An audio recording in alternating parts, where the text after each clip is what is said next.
अब हम देखते हैं animal experimental model. In experimental model के थ्रू हम देखते हैं कि एक डिजीज की क्या इटियोलॉजी है, क्या पैथोलॉजी है। तो होता क्या है, सबसे पहले हम वेरियस एनिमल लेते हैं, जैसे रैट हो गया, माइस हो गया, मॉन्की हो गए। इन पे या तो हम इलेक्ट्रिक शॉक देते हैं या कोई ऐसी ड्रग देते हैं जिससे एपिलेप्सी कॉज हो सके। अब जैसे ही उनमें एपिलेप्सी प्रोड्यूस होता है, उसके साथ ही साथ हम ऐसे ड्रग देंगे जो उसके कन्वर्जन को कम कर सके, एंटी कन्वर्जिव ड्रग देंगे, जिससे हमें एक ट्रीटमेंट अप्रोच पता चल सके कि कौन कौन से ड्रग देके हम एपिलेप्सी को कम कर सकते हैं। तो हम अभी 4 मेजर मॉडल देखेंगे। सबसे पहला है एमईएस, फिर पीटीजेड, फिर क्रोनिक फोकल सीजर, फिर किंडल सीजर। तो इनको देखते हैं।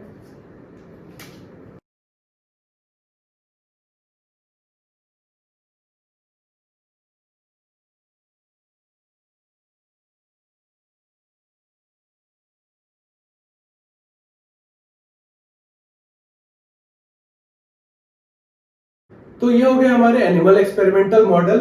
सबसे पहला है एमईएस, मींस मैक्सिमम इलेक्ट्रोकन्वर्जिव सीजर या मैक्सिमल इलेक्ट्रोशॉक सीजर भी कहते हैं।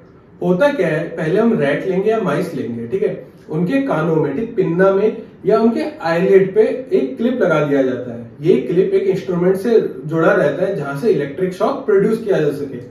तो जैसे हम इलेक्ट्रिक शॉक देते हैं इन एनिमल को, तब उनमें कन्वर्जन स्टार्ट हो जाता है। ये कन्वर्जन ज्यादातर जनरल टॉनिक क्लोनिक या कॉम्प्लेक्स सीजर के तौर पे सामने आता है।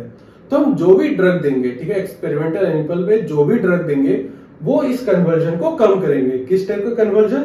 या तो जनरलाइज टॉनिक क्लोनिक होगा या कॉम्प्लेक्स पार्शियल सीजर के तौर पे सामने आएगा।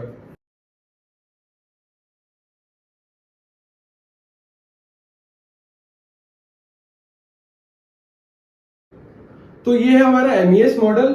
इसमें हम पहले इलेक्ट्रिक शॉक देते हैं जिससे जनरल टॉनिक क्लोनिक या कॉम्प्लेक्स सीजर प्रोड्यूस हो। फिर हम उन एनिमल पे एंटी कन्वर्जिव ड्रग देके देखते हैं कि क्या उनका जनरल टॉनिक क्लोनिक या कॉम्प्लेक्स सीजर कम हो रहा है या नहीं। अगर ये ड्रग इन एनिमल में जनरल टॉनिक क्लोनिक या कॉम्प्लेक्स सीजर कम कर रहा है, तो सेम ड्रग हम ह्यूमन में भी दे सकते हैं और उनके सीजर को कम कर सकते हैं। इसके बाद आता है हमारा पेंटालिन टेट्राजोल मॉडल या पीटीजेड मॉडल। ये एक ड्रग है। हम इस ड्रग को इंजेक्शन के थ्रू एनिमल में इंजेक्ट करते हैं और सीजर प्रोड्यूस करवाते हैं।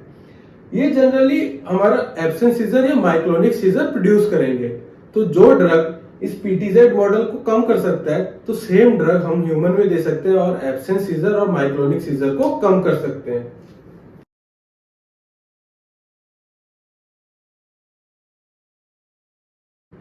इसके बाद थर्ड है हमारा chronic focal scissor. Chronic focal scissor में क्या होता है, मोंकी के कॉर्टेक्स रीजन में, मोटर कॉर्टेक्स रीजन में एल्यूमिना क्रीम लगाया जाता है जिससे उनमें सीजर प्रोड्यूस होता है। तो इसको नोट करते हैं।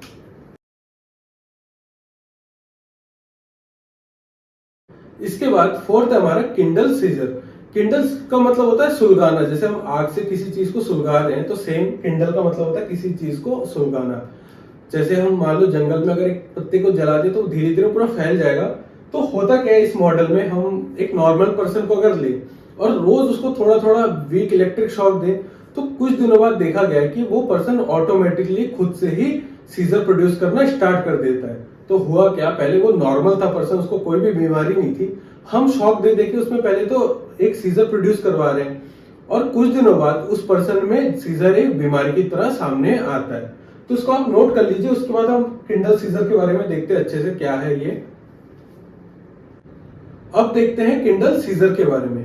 किंडल सीजर में क्या होता है, एक एक्सपेरिमेंटल एनिमल लिया जाता है और उसके ब्रेन के एमिगडाला रीजन पे हल्का हल्का इलेक्ट्रिक शॉक दिया जाता है, जिससे हर 10 से 15 इलेक्ट्रिक शॉक देने के बाद उस एनिमल में टॉनिक क्लोनिक सीजर स्टार्ट हो जाता है। टाइम के साथ देखा गया है, लगभग 100 इलेक्ट्रिक शॉक देने के बाद देखा गया है कि वो एनिमल ऑटोमेटिकली खुद से ही सीजर प्रोड्यूस करना स्टार्ट हो चुका है। मींस अब वो एनिमल एक एपिलेप्सी का पेशेंट बन चुका है। इससे ये चीज तो समझ में आता है कि एक एपिलेप्सी खुद ब खुद हमारे ब्रेन के न्यूरॉन को डेवलप कर सकता है और रीइंफोर्स हो सकता है। तो इसको अगर हम लिखें,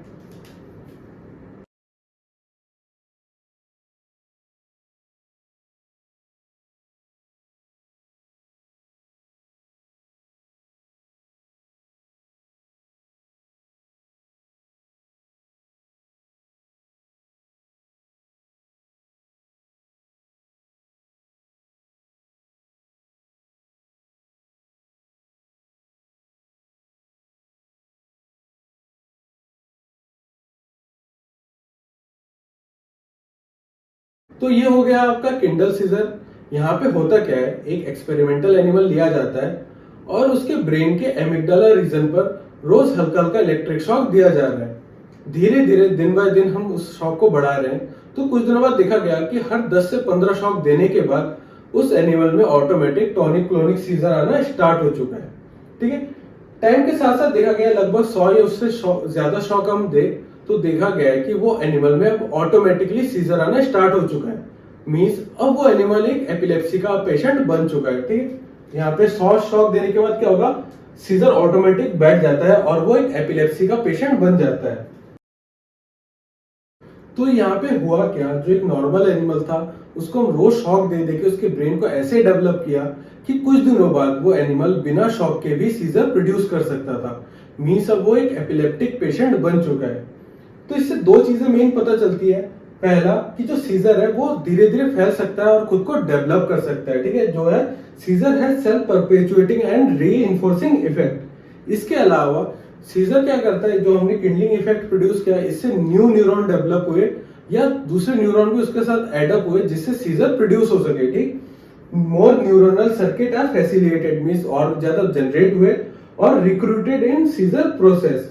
ठीक है, कुछ न्यूरॉन जनरेट भी हुए, न्यू डेवलप भी हुए और कुछ दूसरे फैसिलिटेट हुए या उसके साथ एडअप हो गए जिससे इजीली किसी एनिमल में या किसी पर्सन में सीजर हो सके। तो इस चीज से पता चल रहा है कि जब अगर हम किसी में किंडलिंग इफेक्ट डालें तो हो सकता है कि न्यू न्यूरॉन जनरेट हो जिससे एक पर्सन में या एनिमल में कॉम्प्लेक्स सीजर या जनरल टॉनिक क्लोनिक सीजर हो। ठीक है, तो यहाँ पे लिखा है kindling is probably involved in genesis of complex seizure and general tonic clonic seizure. ये जीटीसीएस का मतलब जनरल टॉनिक क्लोनिक सीजर। तो ये हो गया आपका किंडलिंग सीजर। ये एक एक्सपेरिमेंटल मॉडल है। इससे क्वेश्चन भी आ सकते हैं जैसे एक्सप्लेन हाउ सीजर है self perpetuating and reinforcing effect. तो आपको इसी के बारे में लिखना है कि जैसे हमने एनिमल को शॉक दिया और कैसे उसके अंदर न्यू न्यूरॉन डेवलप हुए और ऑटोमेटिकली एक सीजर उसके ब्रेन में आके बैठ चुका है। इसके अलावा ये भी आ सकता है कि how Kindling is involved in genesis of new neuron. Genesis का मतलब जनरेशन, कैसे किंडलिंग से न्यू न्यूरॉन डेवलप हो रहे हैं। ठीक है, तो ये आप इसको नोट कर लीजिए। इसके बाद हम ड्रग्स देखेंगे। तो लगभग 8 से 10 क्लासिफिकेशन है ड्रग्स के।